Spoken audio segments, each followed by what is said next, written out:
यूनानी यानी कि ग्रीक कहानियों के अनुसार सिसिफस एक दुष्ट राजा था जिसने ग्रीस के देवी देवताओं को बहुत परेशान किया था। एसोपस द रिवर गॉड की बेटी थी एजेना, जिसका अपहरण ज़्यूस ने कर लिया था। सिसिफस ने यह अपहरण होते देख लिया और इस बारे में एजेना के पिता एसोपस को बता दिया। ज़्यूस, जो कि देवताओं के राजा थे, इस बात से झुंझला गए। उन्होंने सिसिफस का खात्मा करने के लिए गॉड ऑफ डेथ को भेजा, पर सिसिफस ने चालाकी से गॉड ऑफ डेथ को अपने पास कैद कर लिया।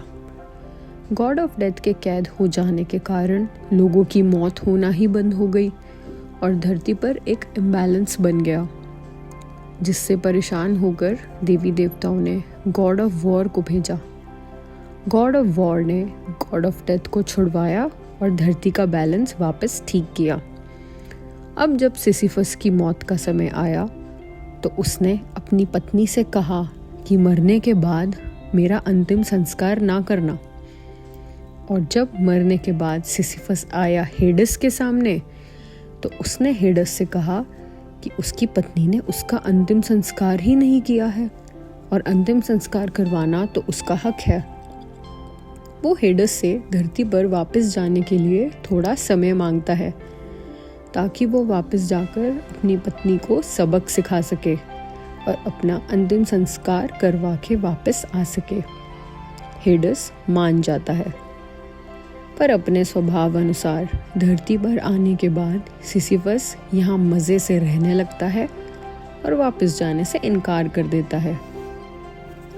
देवी देवता सिसिफस से बहुत नाराज़ होते हैं और उसके लिए सबसे क्रूर और निर्दयी सज़ा का इंतज़ाम करते हैं।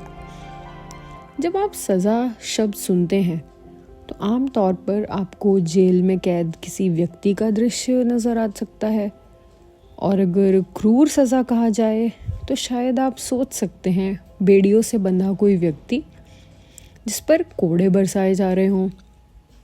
पर सिसिफस की सज़ा कुछ अलग थी। सिसिफस को रोज़ एक गोल पत्थर को धकेलते हुए पहाड़ के ऊपर चढ़ाना होता और चोटी पर पहुंचने के बाद उसे नीचे छोड़ देना होता। जब पत्थर लुढ़क कर नीचे पहुंच जाए तो फिर उसे ऊपर धकेल कर लाना होता। उसे यही काम दिन रात लगातार करते रहना होता। और इस तरह देवताओं ने सिसिफस को मेहनत, परिश्रम और व्यर्थता के अंतहीन चक्र में फंसा दिया। यही है सिसिफस की कहानी। सालों से लोग इस कहानी को आम इंसान की कहानी मानते हुए आए हैं। आम इंसान का जीवन भी दोहराव और मेहनत से भरा होता है। हमें भी जीवन में लगातार रिपीटेटिव और मीनिंगलेस काम करने पड़ते हैं, जिसमें उतनी ही मेहनत लगती है जितना कि एक भारी पत्थर को पहाड़ के ऊपर चढ़ाने में लगती है। सोचा जाए तो हर रोज़ ऑफिस का काम या फिर काम के लिए जाना, मेहनत करना, घर लौटना, ये भी एक साइकिल है। अंतराल के लिए हम कभी कभी सैर सपाटा, मनोरंजन वगैरह कर लेते हैं, पर घूमकर वापस तो उसी साइकिल में आ जाते हैं ना, उसी सिसिफस की साइकिल में। ये कार्य हमें एक समय के बाद निरर्थक लगने लगते हैं। इसलिए कुछ लोग मिड लाइफ क्राइसिस को भी अनुभव करते हैं।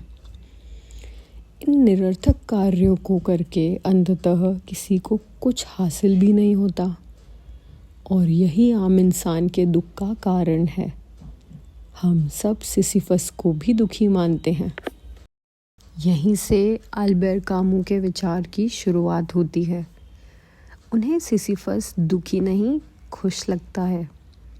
उन्हें सिसिफस में एक हीरो नज़र आता है जिसे मरने से नफ़रत है और जीने से प्यार है। उसकी इसी जीने की चाहत ने उसे ऐसे काम में फंसा दिया है जिसका कोई अंत नहीं है और जिसे करने से उसे कुछ मिलेगा भी नहीं। कहानियाँ इसीलिए लिखी जाती हैं ताकि आप उनमें अपने मतलब भर सकें। सबकी नज़र उसकी मेहनत और उसके एफ़र्ट पर है, उसके हाथ, उसकी टांगें उस दर्द में है। पर कामू चाहते हैं कि हम उस पल पर ध्यान दें जब सिसिफस चोटी के ऊपर पहुंचकर पत्थर को नीचे जाते हुए देख रहा है। सोचिए, वो जो बीच का अंतराल है जिसमें सिसिफस वापस पत्थर के पास जा रहा है, यही है वो समय जब सिसिफस कॉन्शियस है। इस समय उसके मन की स्थिति और विचार तय करेंगे कि सिसिफस दुखी है या खुश है।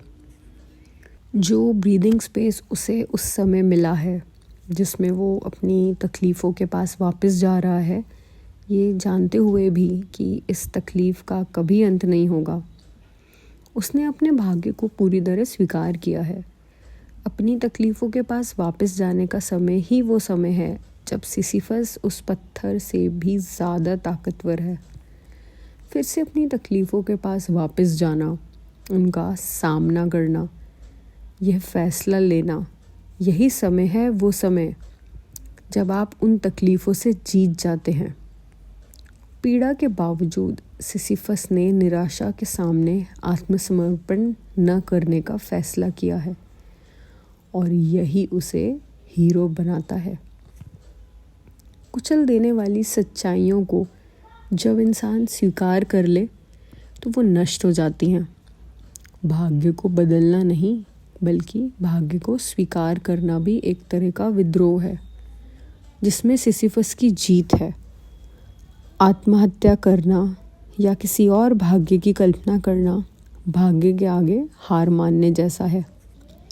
आप कल्पना करें कि उसकी तकलीफ़ें और कितनी ज़्यादा बढ़ सकती हैं अगर वो हर कदम के साथ एक कामयाबी या आज़ादी की उम्मीद भी जोड़ ले। ये असीम दुख सहन करने के लिए बहुत भारी होगा। उम्मीदों का टूटना उस पत्थर से भी ज़्यादा भारी होगा। वो वापस पत्थर के पास दुखी होके जाएगा अगर उसके दिल में खुशी की पुकार उठेगी, और यही उस पत्थर की जीत होगी। ये आशा ही वो पत्थर है।